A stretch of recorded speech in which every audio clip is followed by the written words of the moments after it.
In today's video, I'm going to teach you how to delete subscribers in AWeber. If you're cleaning up your list, removing people who no longer engage, or simply correcting accidental signups.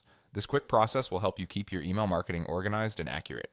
I'll walk you through where to go, how to pinpoint the right contacts, and how to confirm the deletion safely. Once you're in your AWeber dashboard, look for the main navigation. Open the subscribers section, then choose subscribers. This is the central place where you can see and manage everyone on your list.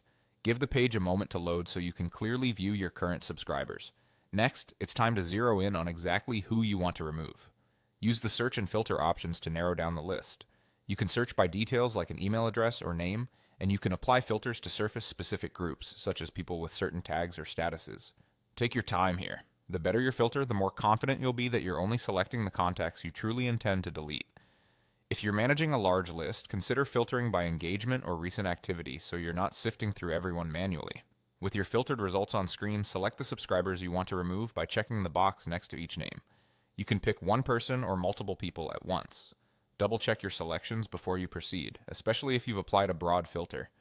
It's a good habit to scan the list and confirm you recognize the group you're about to delete. When you're ready, look to the bottom right of the page and click the Delete button.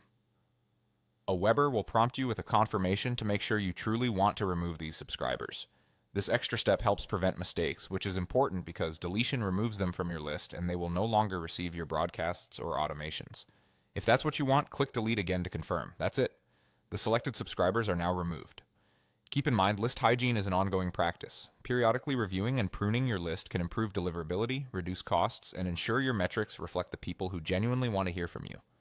Before large purges, it's wise to review your filters carefully and, if needed, keep a record of what you plan to delete for your own reference. Thanks for watching. Now you know exactly how to delete subscribers in AWeber with confidence and care.